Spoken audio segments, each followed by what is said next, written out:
This is the NewBeeDrone SavageBee, and this is the quadcopter that inspired the SavageBee. This is the Toothpick 3 by FPVCycle. These guys run 3-inch props on 1S batteries. That's right. This guy runs on tiny whoop batteries. How can a battery that was designed to fly a little 65 millimeter, 20 gram quad with like 30 millimeter props run a quadcopter with props 10 times bigger than that? That's what we're going to find out today. And this Toothpick 3 is extra special because this was literally built by hand by Bob Ruge, Kebab FPV himself, and sent to me for this video.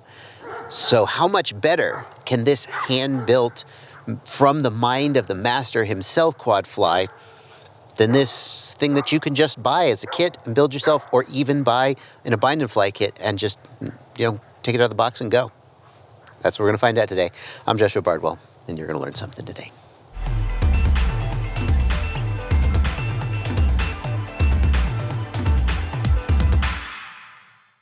I'm about to fly these guys for the first time, and I usually like to start these videos with a flight test, but I think in this case, we're going to go into the bench because I want you guys to have an idea of what we're actually flying before I then show you how they fly and we see which one flies better.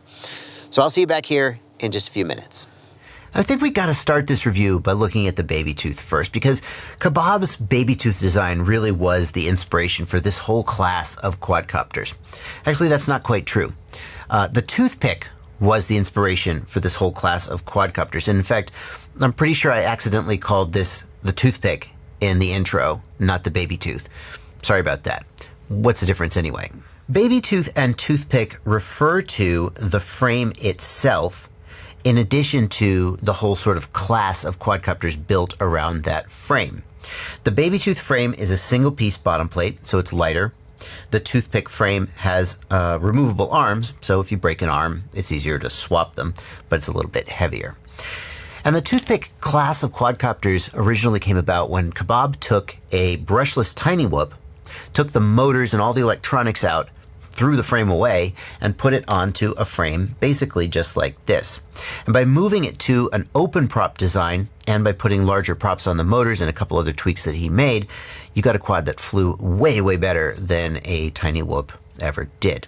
Now, Kebab's Toothpick design has grown and changed over the years to the point where now you could even put a 3S battery on it and it's ridiculously fast and powerful for a 3-inch quad. But the BabyTooth that we've got here goes back to its original roots. This is a 1S quadcopter. But the motors that we've got on here are a far cry from the little 0802 motors that you typically find on brushless tiny whoops. These are 1302 in size, 1302.75 and 11,000 kV. They have just ridiculous amounts of power and torque compared to those smaller motors. You'll see when we get to the flight test. Now, I said earlier that the Toothpick and the BabyTooth are a frame, but also sort of a family of builds. Kebab has been constantly searching and refining to get the best components to make this style of quadcopter fly as good as it possibly can. So if you look at this build, you'll see that the receiver, of course, is a Crossfire Nano. The video transmitter is a Panda RC Nano that goes up to 400 milliwatts, and the camera is the Caddx Ant Lite. These are the components he's settled on, but they're not like manufactured by him. You can buy them through his store, and I'll put a link in the video description to his build log for this, basically this exact build, with links to all the parts that you can get from the FPVCycle store if you want to build it yourself. Oh, by the way, this is not sold as a pre-built kit. You're going to be building this yourself if you want one of these. If you want a ready to fly or bind and fly, we'll be talking about the SavageBee in just a minute. In addition to the motors and the frame, the other piece of original equipment on here is the flight controller. Kebab has partnered with Z's, the Italian flight controller manufacturer, to make a 1S all-in-one flight controller, ESC and flight controller in one, specifically designed in like a plus shape to fit in this exact configuration. The SavageBee is clearly inspired by the Toothpick and the BabyTooth design. The motors on the SavageBee are 1202 in size, so similar size class to the BabyTooth, and 11,420 kV, so pretty similar in terms of kV. They're also similar in terms of weight. The SavageBee is 40 grams dry, The BabyTooth is 43 grams dry. Pretty close, but remember that 3 grams is nearly 10% of the total weight difference, so it's not insignificant, but they're pretty close. The SavageBee frame is made from the same high-quality carbon that all NewBeeDrone frames are known for.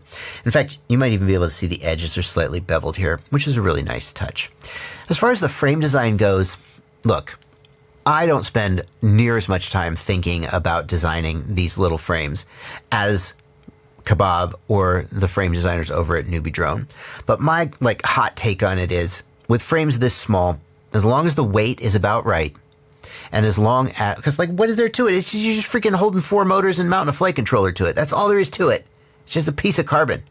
So as long as the weight is about right, and as long as you haven't done anything really dumb to create an obvious weak point, the thing is, these things don't take much energy in a crash because they're so freaking light. So as long as it's reasonably strong and not too heavy, then it's fine. And I feel like that's true for this one. Now, the flight controller on the SavageBee is going to be a little bit controversial. The flight controller is the BeeBrain Brushless V2, and here's why it's controversial. Number one, it has a built-in SPI-based receiver, and number two, it has a built-in video transmitter. Now, that's good if you just want to slap a board onto a tiny whoop and be ready to go. But for a quadcopter like this, where you have enough thrust to be able to carry a little bit more weight and use a proper receiver and a proper video transmitter, you can get so much more range out of them. And you'll see this when I do the flight testing. This SPI-based receiver on the SavageBee, these are the little antennas for the receiver. It's even got diversity. Good job, NewBeeDrone. It is as good as any SPI-based receiver that I've ever seen, but it is still not that great compared to even an XM Plus or an RXSR. And I love, you see that UFL connector right there? I love that the video transmitter on the BeeBrain Brushless V2 has a UFL connector instead of a direct soldered antenna like so many other boards do, so that if when you chop it or break it, it's easy to replace. Or if you decide to put a higher performance antenna on there, it's easy to do. But it maxes out at 25 milliwatts, and you're only going to get so far on that. The camera on the SavageBee is the BIV2 by NewBeeDrone, and you'll get a chance in the flight test to evaluate the image quality for yourself. The field of view is 120 degrees, which is a little bit wider than many other cameras, which have closer to maybe 110 degree field of view. And you'll, again, judge for yourself whether that results in a little bit of a fisheye effect or not. The last thing we got to talk about before we go out and fly these guys is the battery connector that they use and the battery that they use. And yes, it does freaking matter. The SavageBee uses a pH 2.0 connector, so you can use any of your standard whoop batteries. If you do use a standard whoop battery like this little 300 milliamp hour, get the highest quality ones you can, because it's going to be pulling way more current than a little tiny whoop. And most 300 milliamp hour whoop batteries are just going to fall in their face. You can use a 450 milliamp hour 1S like those Emax batteries. Those are probably going to work a little better. They'll add a little weight, but they'll have a little bit more current carrying capacity and do a better job. NewBeeDrone has solved one of the problems with pH 2.0 connectors, and that is that the pH 2.0 connector does have a little tab, see right at the top, to keep you from plugging the battery in backwards, but the flimsy plastic on most tiny whoops doesn't really work. You can plug it in backwards. This is made out of a hard plastic that makes it as difficult as possible to accidentally plug the battery in backwards. I wanted to tell you that it also uses solid pins in a pH 2.0 connector versus rolled pins. The solid pins have more current carrying capacity and less voltage drop, but I've looked very, very closely at these, and to me they look like rolled pins. So, not sure what's going on there. The BabyTooth, on the other hand, uses the XT30, and this is, without a doubt, the highest performing connector for quadcopters in this size class. The downside is that it adds significant weight, but this isn't exactly a 20-gram tiny whoop here. I think we can afford it. The battery that Kebab suggests using is something like this GNB 600 milliamp hour. This is available with the XT30 pre-installed from FPVCycle. Bob also sent me this 450 milliamp hour cell. It's some cell he's testing. I don't know what brand it is. And you can see here he has actually soldered on the XT30 himself. 450 milliamp hours, obviously going to be a little lighter, give you a little shorter flight time. 600, going to be a little heavier, give you a little longer flight time. There you go. And I think that that difference in battery connector and the battery that they use is probably going to be the single biggest difference in these quads' performance when we go out and fly them. If we see that the SavageBee has a lot more voltage sag, that has to be because it's using the higher resistance PH 2.0 connector. And just even though these are some of the best 300 milliamp hour cells you can get, a 300 milliamp hour cell is never going to perform as well as a 600. There's just, as the packs get smaller, their ability to deliver current goes way down. Well, okay, now it's time to fly them. And I think we're going to start with the SavageBee. Mamba, shut up. Shut up. Well, okay, now it's time to fly them. Come on, Mamba. Come on. Get in the house. Come on.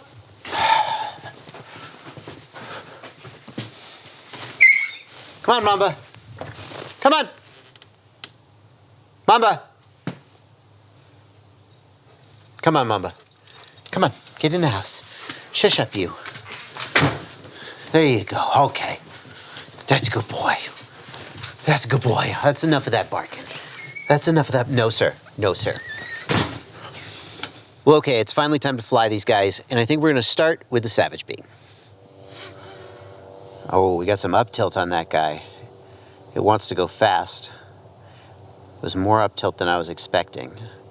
So since it's set with that up tilt, let's fly it first like a little bit of a speedy cruiser. More up tilt than my brain is expecting, that's for sure.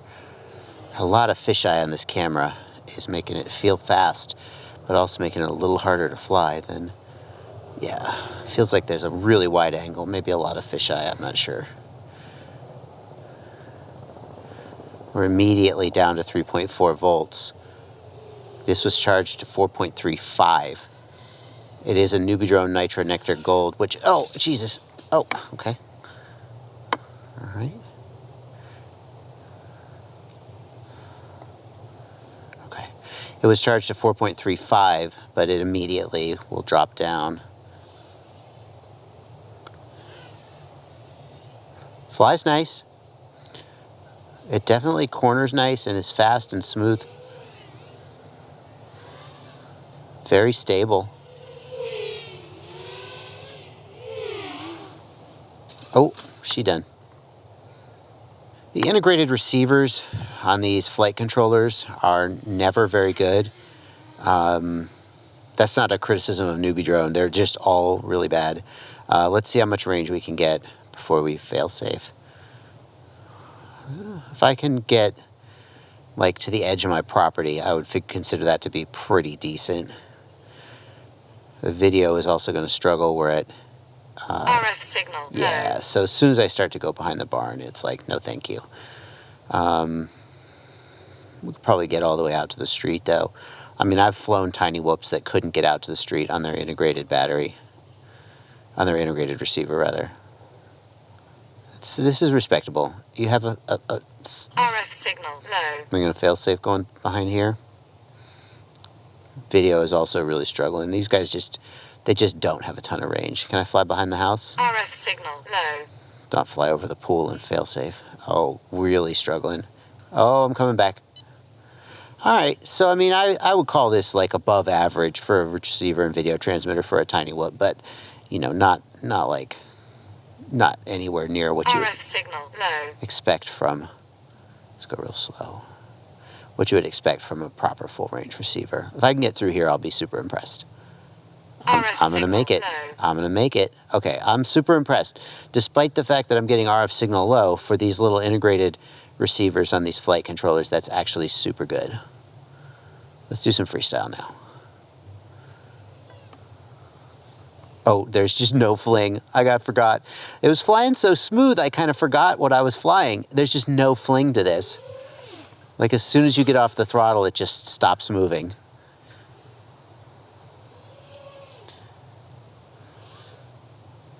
Really smooth at the bottom of that drop, though. RF signal low.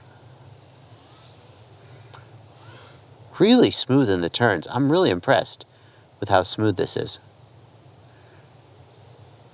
I'm really not impressed with the camera. No prop wash.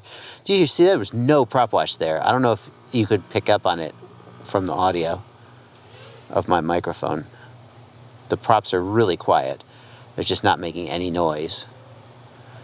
This is a really good stealth quad. Don't hit yourself in the head, Bardwell. This is a really good like stealth quad, flying in places where you maybe don't want to disturb your neighbors. It's fantastic.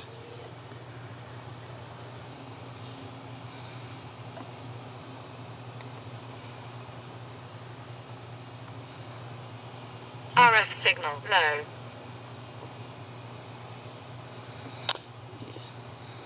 I'm down to 2.7 volts, so I'm going to bring it in. Oh, there we go. Telemetry lost. Telemetry recovered. Killed it. Battery sagged out. It just lost. It just, yeah. Don't you die on me. You're not dying. We're going to bring you back. Telemetry lost. Now let's fly the toothpick. The camera is so much better. Jeez. It's ridiculous. So we have Crossfire on here, so you would think we wouldn't be the least bit concerned about range, but we've also got the Minimortal T antenna instead of a full-sized Immortal T, which means that we're not going to get, I mean, obviously if I crank this guy up to 1 watt, we're going to be fine, but you don't get as much range as you would expect off that Minimortal T, especially if you were to lock to 150 hertz mode. But you're gonna have as much range as you probably want. We've also got a proper full-size nano video transmitter, but a proper video transmitter with actual, yeah, just better video. It's flying real smooth. It feels good. It definitely has more power than the SavageBee. Like, you've got enough power to actually do some pushes like that without sagging like crazy. Smooth, no issue with RSSI. Still not very flingable. Still just stops as soon as you get off the throttle. Oh dear, oh dear. Okay, well at least if I smash into my wife's camper, it'll be with a tiny little toothpick and not with a 5-inch. Oh yeah, this to me feels like where these guys really excel. Fast, zippy flying. I think if, you know, from my perspective, when you try to freestyle them, you have to want to do tiny whoop freestyle. You're not doing the same kind of moves that you do with a 5-inch. I mean, not in the same way, just because it's so much lighter. But just going fast here, this is great because the stakes are so low. If you smash a 5-inch, you're going to potentially break something. You're going to break the 5-inch. But here, if I crash, I'm probably, oh, speaking of which, I'm probably going to be fine, and I'm probably not going to permanently damage anything. Get up, baby. Get up, baby. Come on, baby. Oh well. 3.81. I mean, we've been going for 3 minutes, 34 seconds. We're at 3.8. This is a 600 milliamp hour 1S. That's a lot. That's like twice as many milliamp hours as the whoop pack. So obviously you should expect to fly longer, but the trade-off is weight. But I don't know about you, but I'm not really feeling the weight. 3.2. We're finally getting there. There's the first time we got down to 3.0. Yeah, impressive. 5 minutes, 49 seconds flight time. So that brings us to the end of the video, and as always, the question, which one should you buy? In order to answer that question, we got to talk about price. And it turns out it's really easy because these guys are almost the same price. The SavageBee comes in between about 130 and 150 bucks, depending on which version you get. It comes in a kit version that you build yourself, a bind and fly version, a Crossfire bind and fly version. You can look at the NewBeeDrone product page and you can decide. 130 to 140, 150 bucks, depending on those factors. The BabyTooth, as you see built here, comes in around 140 bucks before you put a receiver on it. So add another $10 to $25, depending on which receiver you're using, giving a final price of about $150 to $165. Not quite the same price, but pretty close. And that is, in some ways, a shame for the SavageBee. Because the SavageBee, if I was doing a review of the SavageBee all by itself, I would be raving. This is an amazing fly. This is like the best flying 1S quad you've ever seen. I cannot believe how smooth it is, how torquey the motors are, how well it handles. But I can't get over the fact that the BabyTooth is just better in nearly every way. Especially because it has a crossfire receiver in it. Okay, you can put a crossfire receiver in a SavageBee, and it has a proper little 400 milliwatt video transmitter, so you get decent range. And because it has the freaking XT30 and the good batteries on it, it flies longer, it has more power. I'm afraid that for the price difference between the BabyTooth and the SavageBee, I would take the BabyTooth every time. But the whole time I was building the BabyTooth, I would be cussing so much because building these little freaking micros is so fiddly and annoying. Bob Ruge sent me this one. I said, Bob, I'm going to be reviewing the SavageBee. I feel like I have to fly yours. You're the genesis of this whole category. I can't review the SavageBee. And he sent me one. I didn't have to build it. If I had to build it, I wouldn't be feeling quite as good about it as I do. If you do decide to get a SavageBee, I think you should consider putting a freaking XT30 on it and using the same 600 milliamp hour GNB batteries with the XT30 that Ruge uses on the BabyTooth, because I think that's going to help close the gap. They're very, very similar in almost every way in terms of their powertrain. Very, very similar. Just the battery, I think, is really letting the SavageBee down. If you decide that you want to pick up one of these guys, there are links in the video description, and they are affiliate links. And what that means is that if you make any purchase, not just you buy these products, buy something else, doesn't matter. You make any purchase after clicking one of those links, I get a small commission. It doesn't cost you anything, and it's an easy way for you to help support the channel. I'm also going to put down there a link to my review of the NewBeeDrone Hummingbird, which is a traditional brushed tiny whoop, and which also flies freaking amazing because it's got silverware software on it, which is tuned for tiny whoops. That's another NewBeeDrone product that I think is absolutely amazing. And if you're into racing tiny whoops, I definitely suggest you check it out. Link in the video description below. Happy flying, you guys. What are you doing in here? The least you could do is subscribe or join my Patreon, or like just here's another video I picked out for you.